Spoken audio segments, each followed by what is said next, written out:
So, hello friends, welcome to my channel. Today there is one special person here. Why I am calling her special? Because she got 75 rank in a GATE examination, GATE Life Science. और main बात यह है कि she is from pharma background और pharma background के होते हुए MTech और एमएससी पर्सन्स को compete करके 75 रैंक लेके आना, that is a amazing thing. So today मैं आज उनसे पूरे इसकी जर्नी के बारे में पूछूंगा. So Saumya Jain is with us. So Saumya, when you started after 12th, आपके माइंड में क्या था कि मुझे फार्मेसी में जाना चाहिए या किसी और फील्ड में जाना चाहिए? सर एक्चुअली फार्मेसी में जाना एज सच टारगेट तो नहीं था, बट आ गए थोड़ा सा. सो आपने बी फार्मेसी कहाँ से की थी? बी फार्मेसी मैंने डॉक्टर हरि सिंह गौर विश्वविद्यालय सागर से की थी. ओके. रिगार्डिंग हरि सिंह गौर विश्वविद्यालय, वहाँ की एजुकेशन कैसी है? लाइक आपकी प्रॉपर क्लासेस होती थी या नहीं? सर डॉक्टर हरि सिंह गौर विश्वविद्यालय फार्मेसी में one of the known college है. यहाँ से हर साल ही बहुत अच्छे रैंक्स आते हैं. इस साल Okay. भी आप देखेंगे अगर रिकॉर्ड्स जीपैट नाइपर्स में सबसे अच्छे रिजल्ट्स डॉक्टर हरि सिंह गौर से ही आते हैं. ओके. सो स्टूडेंट में सेल्फ कंपटीशन होता है या टीचिंग वैसी है वहाँ की? वैसे सर टीचिंग भी अच्छी है एंड स्टूडेंट्स भी आपस में मतलब थोड़ा सा कॉम्पिटिटिव तो है, साथ में मतलब टीचर्स मोटिवेट करते हैं थोड़ा अच्छे से परफॉर्म करने. ओके. सो अगर मैं पूरे कोर्स की बात करूँ, लाइक फर्स्ट ईयर की पूरी फीस कितनी है हरि सिंह गौड़ की? सेमेस्टर वाइज फीस रहती है. तो फर्स्ट सेम की फीस थी हमारी 13,650 एंड एग्जाम फीस 750. ओके. तो it is approx 28,000 29,000 yearly. Yearly. Nice. Very low fees. Sir central university. और इसमें जो एडमिशन होता है थ्रू सेंट्रल यूनिवर्सिटी होता है? सर CUET एग्जामिनेशन के थ्रू होता है, बट जब मेरा हुआ था 2020 में, उस टाइम CUET नहीं होता था, तब Okay. सेपरेट एंट्रेंस एग्जाम होता था. ओके. सो जैसा आपने बताया कि स्टूडेंट के बहुत अच्छे रैंक आते हैं जीपैट में एंड नाइपर में, आपने गेट एग्जाम दिया. What motivates you toward GATE exam? Sir pharma field में थे बट एकदम बहुत ज़्यादा इंटरेस्ट नहीं आ रहा था, तो I was just scrolling YouTube, तब मुझे आपका एक वीडियो दिखा था. ओके. जिसमें मैंने देखा pharma students can go in मतलब MTech in IITs okay. By GATE examination. तो बस मैंने और वीडियो सर्च किए, स्क्रॉल Okay. किया और वहाँ से मुझे मोटिवेशन आया. ओके. सो रिगार्डिंग गेट, आपने फिर सिलेबस देखा होगा गेट का, लाइफ साइंसेस का? हाँ सर, फिर मैंने सिलेबस देखा था GATE life sciences and GATE biotech दोनों का. ओके. पर लाइफ साइंसेज मुझे थोड़ा सा अच्छा लग रहा था. Okay. मतलब बहुत न्यू नहीं था, डिफरेंट नहीं था, तो मैंने फिर उसमें अप्लाई किया. ओके.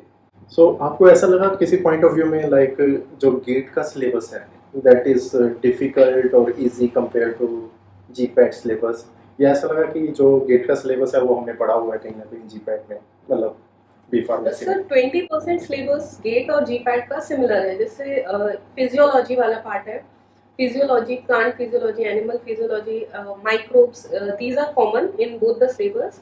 बट ये है कि जिस भी एग्जाम की प्रिपरेशन करते हैं तो उसमें अच्छा परफॉर्म कर लेते हैं. ओके. सो आपने ये गेट का एग्जाम थर्ड ईयर में दिया या फोर्थ ईयर? सर मैंने 4th ईयर में दिया था. ओके. सो और आपको नॉलेज कब मिली गेट की, फोर्थ ईयर या थर्ड ईयर? सर गेट की नॉलेज मुझे मिली थी अगस्त 2023 में. ओके. मेरी लास्ट इंटर्नशिप ईयर, के टाइम पे, लास्ट ईयर. और last year of your B S pharmacy. Sir. और सर एंट्रेंस के लिए मतलब फॉर्म डालने के लिए उस टाइम सिर्फ 10 डेज ही रिमेनिंग थे. तो मुझे Okay. इन्फॉर्मेशन मिली, मैंने तुरंत फॉर्म डाल दिया, फिर बाद में रिसर्च किया क्या करना है. सो आपको ऐसा तो नहीं लगा किसी पॉइंट ऑफ टाइम में कि मैं रिस्क ले रही हूँ, मुझे जीपैट की तरफ ही जाना चाहिए या गेट? सर लगा था, क्योंकि मतलब पहले से ज़्यादा मुझे नहीं पता था स्टूडेंट्स क्वालिफाई करते हैं या नहीं, बहुत रेयर ही आते थे, तो थोड़ा रिस्की तो था, बट फिर लगा चल तो करते रहते हैं. ओके. ओके. सो राइट, आपको अगस्त में पता चला और अगस्त में इसके फॉर्म निकल जाते हैं. Yes. आपने फिल किया, देन आपका रोल नंबर कब तक आ जाता है गेट के लिए और एग्जाम कब तक होता है? सर नवंबर के अराउंड एडमिट कार्ड आ जाता है. ओके. तो एडमिट कार्ड आने के बाद मैंने प्रिपरेशन स्टार्ट की थी. ओके. एंड इसका एग्जाम हो जाता है फरवरी में February 10th February. और मार्च में रिजल्ट आ जाता है. सो इससे पहले जस्ट मैं ये पूछना चाहूँगा कि जब आपने गेट का सिलेबस देखा तो उसमें बहुत सारे सब्जेक्ट होते हैं जिसमें से आप कुछ ही सब्जेक्ट ऑप्ट करते हैं, तो आपने कौन कौन से सब्जेक्ट ऑप्ट किए थे गेट लाइफ साइंसेस के एग्जाम के लिए? सर मैंने प्रिपरेशन तो 3 सब्जेक्ट्स की थी, फिर एग्जाम में 2 अटेम्प्ट करने थे, मतलब Okay. आउट ऑफ 5 2 करने थे. केमिस्ट्री एंड एप्टीट्यूड कंपलसरी था. ओके. तो वहाँ पे मैंने ऑन द स्पॉट देखा जिसमें ज़्यादा क्वेश्चंस थे बन रहे थे. जूलॉजी एंड माइक्रोबायोलॉजी मैंने किए थे. तो आपने प्रिपरेशन की थी zoology, microbiology, and biochemistry. Biochemistry compare to biochemistry, क्योंकि बायोकेमिस्ट्री तो हम थर्ड ईयर में पढ़ते भी हैं बी फार्मेसी में. आपने सडनली माइक्रो पिक किया एंड जूलॉजी? सर डिपेंड करता है, मतलब आई विल सजेस्ट कि हमें प्रिपरेशन सारे सब्जेक्ट्स की करनी चाहिए। एग्जाम में कभी कोई सेक्शन ज़्यादा टफ आ जाता है, ओके मतलब लास्ट ईयर जब मैंने दिया उस टाइम माइक्रो इजी थी, बट Okay. 2023 में माइक्रो बहुत डिफिकल्ट थी, बन नहीं रही थी, ओके तो वो तभी डिसाइड किया था एग्जाम में। ओके सो आते हैं रिगार्डिंग अब आपका रिजल्ट आता है, was you expecting that you will get 75 rank?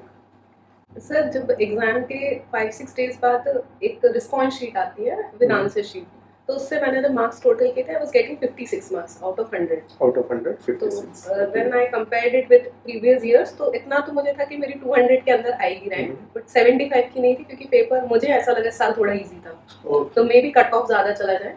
Cut off same था, इनफैक्ट 1 मार्क्स डिक्रीज हुआ था कट ऑफ, ओके तो इसलिए it So, was unexpected. General में कट ऑफ कितना गया था? 29.3। ओके एंड हाईएस्ट मार्क्स कितने गए होंगे आपको कुछ अंदाजा? 82। 82। फाइनली आपका गेट का एग्जाम क्लियर हो जाता है, 75 रैंक आ जाता है। देन आता है आपको एडमिशन प्रोसेस स्टार्ट करना है। ऑफ कोर्स सभी आईआईटीज ओपन हो जाती हैं अप्रैल में, राइट, या मार्च में? मार्च में ओपन हो जाती है, रिजल्ट आने के 1-2 दिन बाद ही एक एक करके आईआईटीज अपने विंडोज ओपन कर देते हैं। ओके इसकी मतलब स्टार्टिंग कैसे होती है? लाइक आपको क्या इंडिविजुअल आईआईटी में अप्लाई करना पड़ता है या कोई कॉमन पोर्टल होता है? एक कॉमन पोर्टल होता है, कोप पोर्टल फॉर आईआईटीज। ओके उसमें हमें सबसे पहले रजिस्टर करना होता है, फिर कोप से एक आईडी मिलती है, then we apply for separate IITs, और वो आईडी हमें उनके फॉर्म्स में मेंशन करनी होती है। ओके तो जो भी रिजल्ट्स आते हैं, मतलब राउंड सिलेक्शन होते हैं, वो कोप के पोर्टल पे अपलोड होता है। Okay so COAP is connected in windows. Okay and COAP registration के टाइम कोई आपसे फीस ली जाती है? कोप में कोई भी फीस नहीं लगी थी, बट आईआईटीज की सेपरेट सब में फीस थी। और वो फीस कितनी होती है? काइंड ऑफ 300 से लेकर 900 तक फीस थी। ओके अगर ये मोर देन 1 सब्जेक्ट में अप्लाई करते हैं तो सेपरेट फीस पे करनी होती है, बट आईआईटी रुड़की में गर्ल्स के लिए कोई फीस नहीं थी। कोई फीस नहीं थी। तो अब यहाँ पर मैं पूछूंगा कि आपने किस किस आईआईटीज में अप्लाई किया था? ओके सर, मैंने IIT Kanpur, IIT Delhi, IIT BHU, IIT Guwahati and IIT Roorkee में अप्लाई किया था। ओके इसके ज़्यादा भी अप्लाई कर सकते हैं या आपने यहाँ तक सोचा कि सफिशिएंट है, मेरा हो जाएगा सर इसमें? अनलिमिटेड अप्लाई तो सारे कर सकते हैं, बट मुझे था इसमें हो जाएगा। ओके तो जब आप अप्लाई कर रहे थे कुछ ऐसा लिखा हुआ था कि बी फार्म बैकग्राउंड के स्टूडेंट अप्लाई कर सकते हैं? सर सारी विंडोज में एलिजिबिलिटी क्राइटेरिया मेंशन था। एलिजिबिलिटी में था किस कोर्सेज में, लाइक जैसे बायोकेमिकल इंजीनियरिंग है, इसमें मेंशन था B pharm students are eligible, okay but biomedical में आईआईटी बीएचयू में B pharm was not eligible. Okay in Delhi biomedical B pharm was eligible, but it also depends on अगर GATE life science से दिया है या biotech से दिया है। किसी कॉलेजेस में बायोटेक एलिजिबल है, कहीं पे लाइफ साइंस एलिजिबल है। ओके सो मैंने सुना है, कई जगह देखा भी है कि मैथ्स भी मांगते हैं 12th में। आपका बैकग्राउंड क्या था? सर मैं बायो बैकग्राउंड की हूँ, मतलब Okay. पीसीबी। आईआईटी रुड़की में मैथ्स कंपलसरी था। तो आपने फिर भी अप्लाई किया था? सर मैंने नैनोटेक में अप्लाई किया था, नैनोटेक में कंपलसरी नहीं था। ओके कितनी आईआईटी से आपको कॉल्स आती हैं सर रिगार्डिंग मुझे- फर्दर प्रोसेसिंग? क्या सर मुझे फर्स्ट राउंड के ऑफर्स आए थे आईआईटी कानपुर बायो साइंसेज में, IIT Roorkee nanotech, IIT Guwahati biomedical and IIT BHU biochemical से। ओके सो इसमें से आप को मतलब क्या कहा गया कि कोई रिटन एग्जाम है या इंटरव्यूज कुछ ऐसा? सर कोप पे रिजल्ट आने के पहले इंटरव्यूज कंडक्ट करते हैं आईआईटी, सारे आईआईटी नहीं कंडक्ट करते हैं। जैसे IIT BHU and IIT Kanpur में इंटरव्यू हुआ था, ओके आईआईटी दिल्ली में भी इंटरव्यू हुआ था, ओके फिर उसके बाद कोप पर वो रिजल्ट अपलोड करते हैं। नाइस। तो आपने इसमें से कितनी आईआईटीज के इंटरव्यू अपीयर्स किए? मैंने IIT Delhi, IIT Kanpur and IIT BHU का इंटरव्यू अपीयर किया था। सो स्टार्ट करते हैं। सबसे पहले आप आईआईटी कानपुर में इंटरव्यू दिया। आईआईटी कानपुर में ऑनलाइन इंटरव्यू था या वहाँ पर जाकर दिया? Online interview. Okay so IIT Kanpur में क्या क्वेश्चन पूछे गए थे और पैनल में कितने लोग बैठे थे? सर आईआईटी कानपुर के पैनल में सारे ही टीचर्स थे। Okay. फर्स्ट क्वेश्चन एचओडी ने पूछा था that in which subjects you are interested, tell 2 subjects। Okay तो जब मैंने 2 सब्जेक्ट्स बताए तो सर ने उन 2 सब्जेक्ट्स के जो प्रोफेसर्स थे उन्हें इंटरव्यू हैंड ओवर कर दिया था। ओके देन दोनों टीचर्स ने सेपरेटली क्वेश्चंस पूछे थे। तो सब्जेक्ट क्या थे और क्वेश्चंस क्या थे? तो मैंने cell biology and micro biology choose किया था। तो स्टार्टिंग बहुत बेसिक लेवल पे थी, like what is cell, what is endomembranous system. Okay फिर एक एक लेवल इंक्रीज होता गया था। सर नेक्स्ट क्वेश्चन थोड़ा डीप, फिर थोड़ा सा और डीप, ऐसे करके। और रिगार्डिंग सेल के ही? हाँ, internal cell Internal from cell. cell endomembranous system. Then after that functions of specific parts of endomembranous system. Then he has sir एक सिचुएशन ऐसी थी जब आंसर नहीं बन रहा था तो सर कहते हैं आप गेस करके भी आंसर दे सकते ओके ओके सो अब हम आते हैं आईआईटी दिल्ली पे एनी रिटन टेस्ट और डायरेक्ट इंटरव्यू हैं direct online offline sir option था आईआईटी दिल्ली में ऑनलाइन ऑफलाइन का मैंने ऑफलाइन अटेंड किया ऑफलाइन अटेंड किया सो वहाँ सेम कितने पैनल में लोग थे और आपसे क्या क्वेश्चन पूछे वहाँ सारे teachers and few PhD scholars panel में थे एक मतलब राउंड टेबल इंटरव्यू था सारे इंटरव्यूअर्स बैठे हुए थे साथ में तो उन्होंने भी पहले सब्जेक्ट प्रेफरेंस पूछा था ओके फिर उसके बाद उसमें डीप क्वेश्चंस पूछे थे सो सब्जेक्ट प्रेफरेंस क्या कि एक जिस डिपार्टमेंट के लिए अप्लाई किया उसमें क्या क्या सब्जेक्ट है कुछ हाँ ऐसा उनमें से जो उस सब स्ट्रीम में जो सब्जेक्ट्स हैं इनमें से देवर आस्किंग कि आपको किसमें इंटरेस्ट है ओके तो ये आप पहले देख ही गए थे कि इस स्ट्रीम में कौन कौन से सब्जेक्ट हैं या सर उन्होंने वहाँ ऑप्शन दिए पे लगा हुआ था नोटिस बोर्ड Okay. पे सो क्वेश्चंस क्या पूछे गए थे आईआईटी दिल्ली में आईआईटी दिल्ली में रिगार्डिंग एंजाइम पूछा था enzyme kinetics and equations of enzyme kinetics then they asked what can be the approaches to develop something new and in microbiology they asked for bacteria which cause cancer okay do you know that sir I was not knowing at that time okay so kinetics तो आपने Michaelis Menten ही बताया होगा Yes. Right okay so next आते हैं IIT BHU में यहाँ पे return या interview interview okay and during interview आपको अभी तक जहाँ भी इंटरव्यू दिए कुछ और भी स्टूडेंट मिले फार्मा बैकग्राउंड से yes जिनका sir गेट अपीयर था इस साल से फार्मा स्टूडेंट्स ने बहुत एग्जाम्स दिए थे हर ही जगह available ओके सो आते हैं नेक्स्ट क्वेश्चन आईआईटी बीएचयू में क्या क्वेश्चन पूछे गए थे सर आईआईटी बीएचयू में जनरल इंट्रोडक्शन लिया था फिर प्रेफरेंस पूछा था कि आप what you will prefer M pharm और एम टेक ओके फिर उन्होंने पूछा था why you want M tech and not M pharm then they just said no you can go I know your answer कि आपने क्या दिया था बट क्या बताएंगे ऑब्वियसली सर एम टेक के लिए इंटरव्यू देने गए थे तो यही बोला एम टेक प्रेफर करेंगे ओके एंड और कोई क्वेश्चन पूछा गया नहीं सर आईआईटी बीएचयू में नहीं पूछा ओके सो अब तीनों आईआईटीज का रिजल्ट आ जाता है तो आईआईटी बीएचयू में मैंने आपका देखा रैंक 2 या 3 में था राइट सर सेकंड था आईआईटी दिल्ली की भी ऐसी कोई लिस्ट बनी है और आईआईटी कानपुर की नहीं सर आईआईटी दिल्ली की लिस्ट नहीं बनी थी आईआईटी दिल्ली से मुझे थर्ड राउंड तक ऑफर नहीं आया था और थर्ड Okay. राउंड में मुझे एक्सेप्ट करना था ऑफर तो I couldn't wait for more okay so third round तक बट डज दिस मींस कि सेकंड राउंड तक आपका नहीं सिलेक्शन हुआ ये था ऐसा कुछ सर कोप पर 10 राउंड्स होते हैं Okay. इन ईच राउंड हमें ऑफर्स आते हैं अलग अलग आईआईटी से तो एक ऑफर मतलब out of all the offers हम एक ऑफर रिटेन कर सकते हैं फॉर 2 राउंड्स ओके और अगर मतलब आफ्टर फोर्थ राउंड हमें रिटेन का ऑप्शन चला जाता है फिर या तो एक्सेप्ट या रिजेक्ट करना पड़ता है ओके तो मुझे सारे ऑफर्स फर्स्ट राउंड में आए थे मैंने आईआईटी बीएचयू रिटेन किया था ओके तो एनी हाउ वो थर्ड में एक्सेप्ट करना पड़ता वरना ऑफर चला जाता ओके सो फाइनली आपने आईआईटी बीएचयू एक्सेप्ट किया देन आपको यहाँ कितनी फी पे करनी पड़ती है सर मुझे अभी फर्स्ट सेम में 45,000 पे करनी थी इंक्लूडिंग मेस फीस एंड इसे- डिपॉजिट्स ज़्यादा तो नहीं है बाकी सारे आईआईटीज में आईआईटी कानपुर एंड बीएचयू की सेम है बाकी सबकी ज़्यादा है यहाँ से अच्छा यहाँ से ज़्यादा है फर्स्ट सेमेस्टर की yes including hostel and food yes okay so kind of like 30,000 पर सेमेस्टर होगा 30,000 पर सेमेस्टर यस अब आते हैं मेन जो स्टूडेंट्स का रहता है कि आपने इसकी प्रिपरेशन कब स्टार्ट की और कैसे स्टार्ट की और इसके लिए क्या क्या एफर्ट्स किए सर मैंने नियरली अक्टूबर में प्रिपरेशन स्टार्ट की थी तो सबसे पहले मैंने सिलेबस डाउनलोड करके प्रिंट किया एंड देन मैंने सारे टॉपिक्स यूट्यूब पर सर्च करके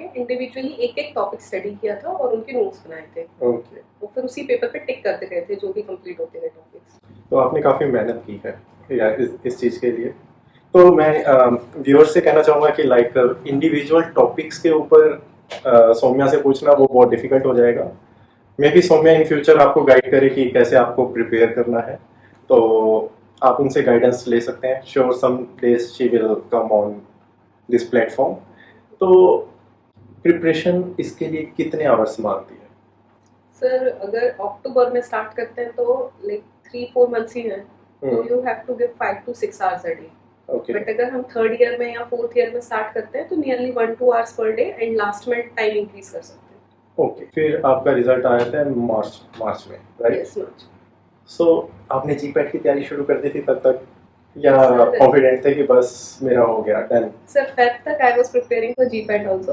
ओके फिर जब गेट का एग्जाम हुआ and I checked my marks, फिर थोड़ा सा वो हो गया कि अब तो यहाँ पे मिल ही जाएगा कॉलेज। ओके, तो रिलैक्स हो गए। Yes.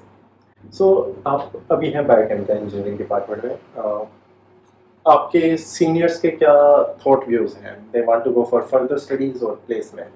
Sir, 2-3 seniors are interested in further studies, PhDs in some foreign country. बाकी generally they are going for placements. Okay. So Saumya, कुछ मेरे से अगर मिस हो गया हो रिगार्डिंग गेट, तो कुछ बताना चाहते हो जो आप अपनी तरफ से बताना चाहते हैं? मैं For नहीं पूछ पाया। viewers, प्योर व्यूअर्स या कुछ अपनी तरफ if से? you want to attend and want a good rank in GATE, तो आप कभी 2 subjects पे depend मत रहिए. We get a choice of 5 subjects: biochemistry, microbiology, zoology, botany and food tech. तो मिनिमम हमें 3 सब्जेक्ट्स प्रिपेयर करने चाहिए और फिर एग्जाम में जाके चूज करना चाहिए कि ज़्यादा इजी क्वेश्चंस या ज़्यादा स्कोरिंग पार्ट है कौन सा है। जैसे मैंने बायोकेमिस्ट्री अटेम्प्ट किया था, उसमें I was scoring 12 and in micro and zoology I was scoring 18 to 19 marks. तो मैंने इन दोनों को चूज किया था।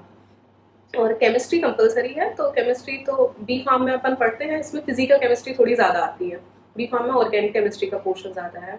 एप्टीट्यूड नॉर्मल है, बट मतलब एप्टीट्यूड रिस्की रहता है, कभी टफ क्वेश्चंस आ जाते हैं, कभी इजी आ जाते हैं। Okay, nice. So thanks viewers and thanks to Saumya for this session. Thank you sir.